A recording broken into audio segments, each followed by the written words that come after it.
प्रल्हादासी पिता हो करीतो जाचणी परितो स्मरे मनी नारायण.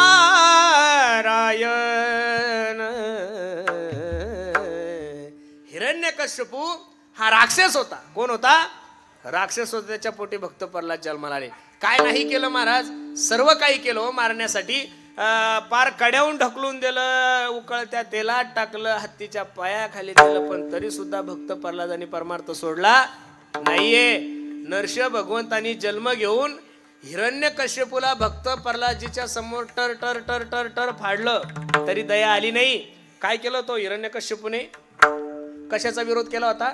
धर्माचा विरोध केला होता. हे बघा, इथं बसणाऱ्या सर्व हिंदू बांधवांना माझी विनंती आहे, कीर्तन लक्ष देऊन ऐका. धर्माच्या विरोधात जाणाऱ्या बापाला पोरानं डोळ्यासमोर फाडताना पाहिलं तरी सुद्धा दया आली नाही.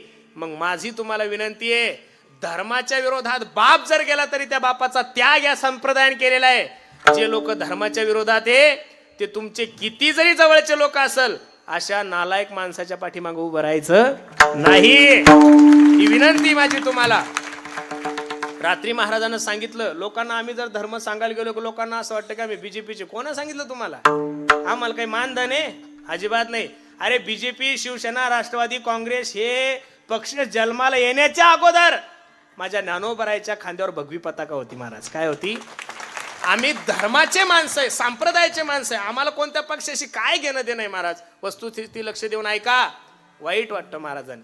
प्रत्येक पक्षाला प्रत्येक पक्षाचा प्रचार करण्याचा अधिकार आहे. आम्हाला काय घेणं देणं? आम्ही कीर्तनकारी वारकरी लोक आहे. पण हे बघा, प्रत्येक माणसाने आपल्या पक्षाचा प्रचार केला पाहिजे. अरे पण मतदानासाठी एवढी लाचारी नका करू की तुमचा हिंदू धर्म तुम्हाला दुसऱ्याच्या दावणीला बांधावं लागेल. अजिबात नाही. काही काही पक्षांचे जाहीरनामे पाहिले महाराजांनी. आमचं सरकार जर आलं तर आम्ही रामगिरी महाराजांना पहिला अटक करू. हो, तुमच्या बापाची ठेव आहे का? हा, मग अशा लोकांच्या पाठीमागे उभं राहायचं आपण? अजिबात नाही. हे बघा, माझी तुम्हाला विनंती आहे, ज्या ज्या वेळेस धर्मावर संकट आलं, अरे छत्रपती शिवाजी महाराजासारख्या राजावर संकट आल्यानंतर त्या संकटातून बाहेर काढण्याचं काम माझ्या तुकोबरायाने केलेलं आहे. कोणी केलेलं आहे? तुकोबरायाने केलेलं आहे.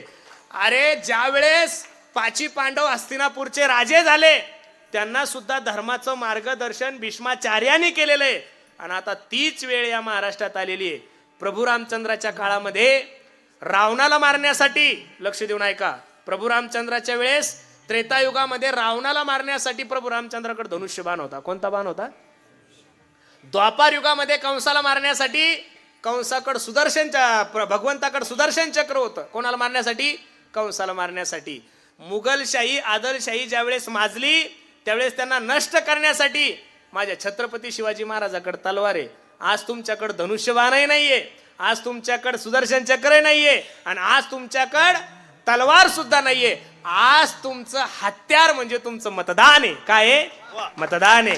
हे बघा, तुमचं एक मत हे देश घडवू शकतं, आणि तुमचं एक मत हे देश.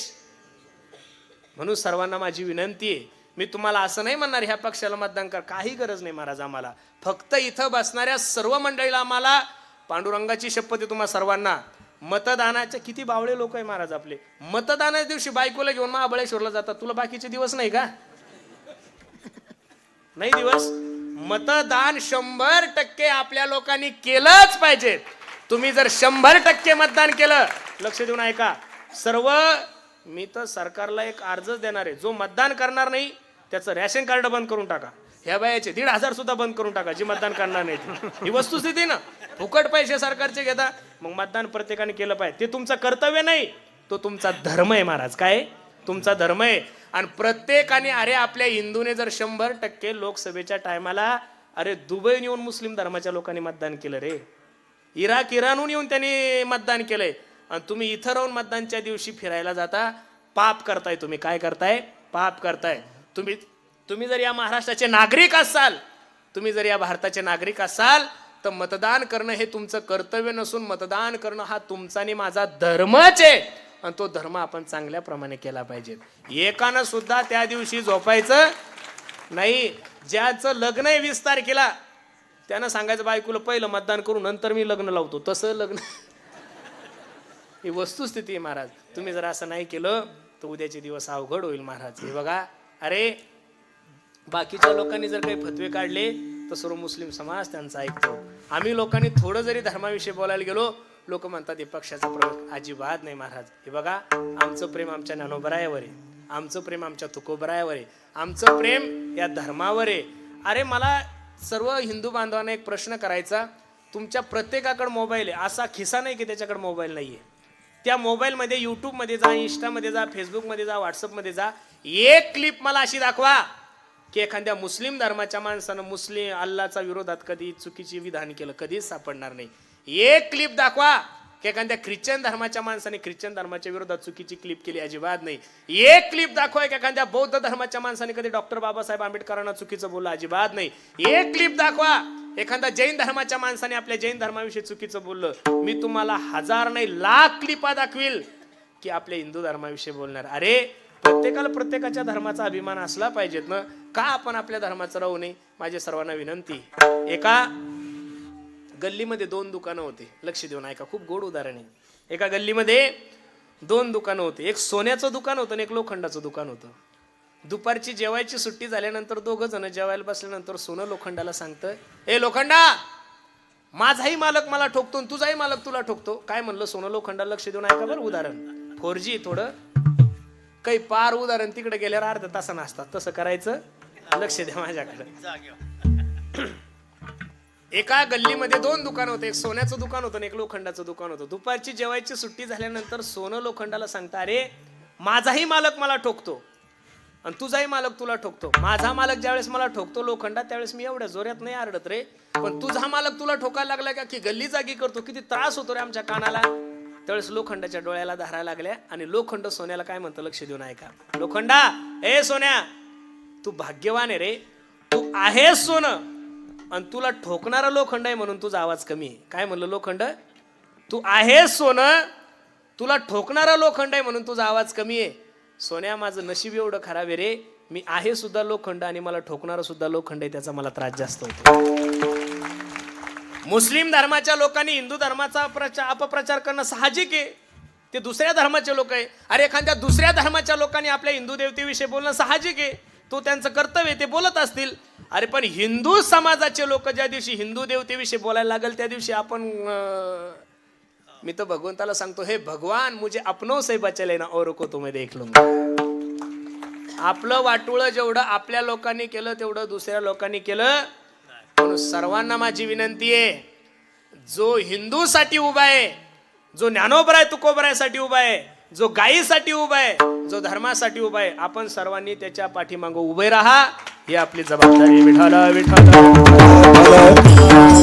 या भारताला पाकिस्तान पासून भीती नाहीये, या भारताला बांगलादेश पासून भीती नाही, या भारताला नक्षलवाद्यापासून भीती नाहीये.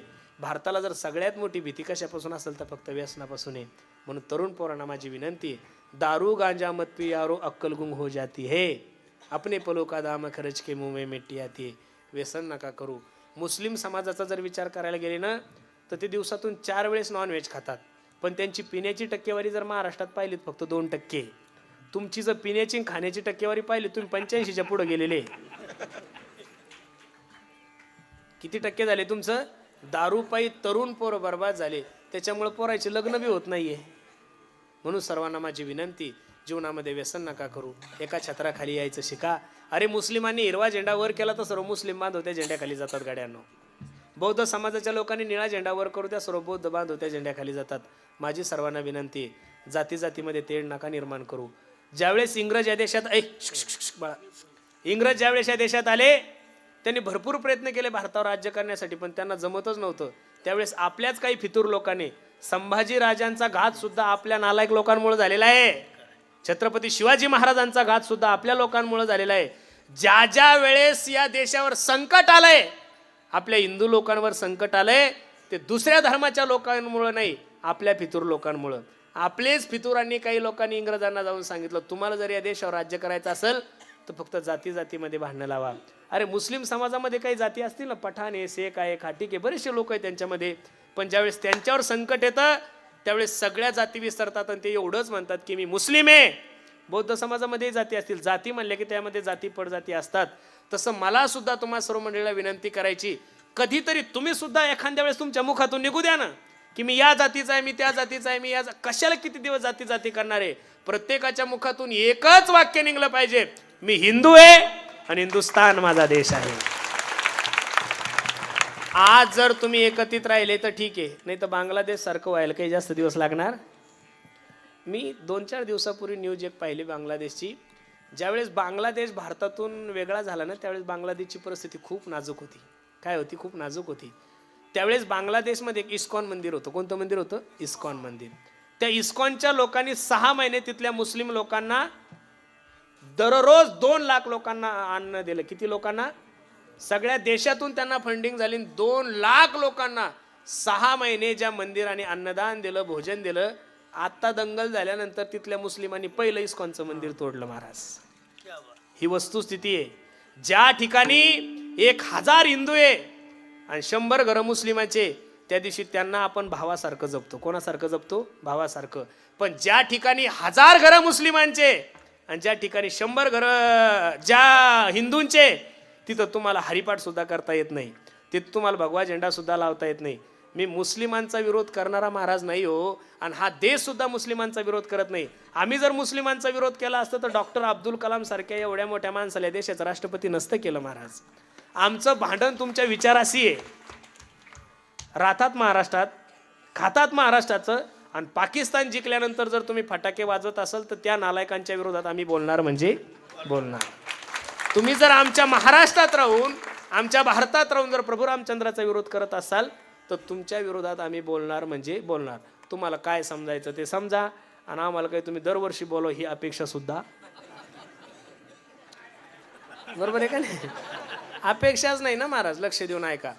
धर्माचं काम करत असताना तुकोबराने सांगितलं, नाही विड भार तुका म्हणे सानातून. एका छत्राखाली यायचं शिका महाराज. एका छत्राखाली जर आले तर ठीक आहे. मला वाईट वाटतं, पाठीमागं रामगिरी महाराजांच्या मुखातून वक्तव्य गेलं, देशातल्या सर्व मुस्लिम लोकांनी त्यांच्या विरोधात FIR नोंद केली. ठीक आहे, त्यांच्या धर्माच्या व्यक्तीला बोलल्यामुळे त्यांच्या मनात राग येणं साहजिक आहे. त्याचं मला नाही वाटलं महाराज काही वाईट. पण रामगिरी महाराजांना अटक व्हावी यासाठी आपल्या काही हिंदू हरामखोर खासदारांनी पत्र दिले मुख्यमंत्र्यांना की रामगिरी महाराजांना अटक झाली पाहिजे. अरे एवढं सुद्धा वाईट नका वागू गड्यानो. छत्रपती शिवाजी महाराजांच्या महाराष्ट्रात जगताय तुम्ही. ही छत्रपती शिवाजी महाराजांची माती आहे. तुम्ही प्रत्येकाने राजकारण करा, पण तुमच्या राजकारणासाठी माझा समाज दुसऱ्याच्या दावणीला बांधू नका. अरे एक काळ याच लोकांनी आपल्या पांडुरंगाचं मंदिर फोडलेलं आहे. याच काळामध्ये या लोकांनी आपल्या तुळजाभवानीचं सुद्धा मंदिर फोडलेलं आहे. याच लोकांनी आपल्या महालक्ष्मी कोल्हापूरचं सुद्धा मंदिर फोडलेलं आहे. हा इतिहास काही जुना नाही. हा इतिहास आम्ही वाचतोय. आतापर्यंत एखाद्या हिंदूने एखाद्या माणसावर अत्याचार केला अशी एखादी गोष्ट दाखवा गड्यानं तुम्ही. अजिबात नाही. म्हणून सर्व हिंदू बांधवांना माझी विनंती आहे, इथं बसणाऱ्या सर्व मुलींना सुद्धा माझी विनंती, लव जिहादचं प्रमाण सुद्धा खूप वाढलंय. पोरीनो, मी तुम्हाला तुमचा भाऊ म्हणून मार्गदर्शन करतोय. बघा, तुमचा बाप जिओचा 2000चा फोन वापरतो आणि तुम्हाला 25,000चा फोन घेऊन देतो. तो फाटके कपडे घालतो, फाटकी बन्यान असते, फाटकी पॅन्ट असती, तरी तो तुम्हाला कॉलेजला नवे ड्रेस देतो. त्याची ऐपत नसती तरी तो 2-2, 3-3 लाख रुपये व्याजानं काढून तुमच्या कॉलेजची फी भरतो. मला एवढंच सांगायचं इथं बसणाऱ्या माझ्या बहिणींना, महाराज 10-12 दिवसापूर्वी एक प्रकरण, एकूण ती एक मुलगी होती एका माणसाची. इतका जीव लावला त्या माणसाने, एवढा जीव लावला की लेकरापेक्षा म्हणजे पोरापेक्षा तिला जास्त जीव लावला. 2.5 लाख रुपयाचा आयफोन माझ्या समोर तिला घेऊन दिला आणि ती एका पोरासोबत पळून गेली. पोलीस स्टेशनमध्ये तिनं काय रिपोर्ट लिहिला की मला माझ्या बापापासून भीती आणि आईपासून भीती. हे बघा पोरीनो, माझी विनंती तुम्हाला, जो बाप तुम्हाला पैसे नसताना जर 50-50 हजाराचे फोन घेऊन देतो, तुम्हाला तो एवढा फ्रीडम देतो, तर जगातल्या प्रत्येक बापाला आपल्या पोरीचं लग्न करायची अक्कल आहे का नाही हो? मग तुम्हाला पळून जायची गरज नाहीये. पोरीनो, बाकी सगळं कीर्तन विसरा. तुम्ही एवढा जरी संदेश या भावाचा घेतला ना, तर मी समजेल माझं कीर्तन सार्थक झालं. म्हणून पोरींना सुद्धा माझी विनंती, आपण थोडं सावध. फेसबुक, इंस्टाग्राम वापरत असताना अनेक मुस्लिम धर्माचे लोक हिंदू मुलांचा अकाउंट काढून आपल्या पोरींना प्रेमाच्या जाळ्यामध्ये फासतायत.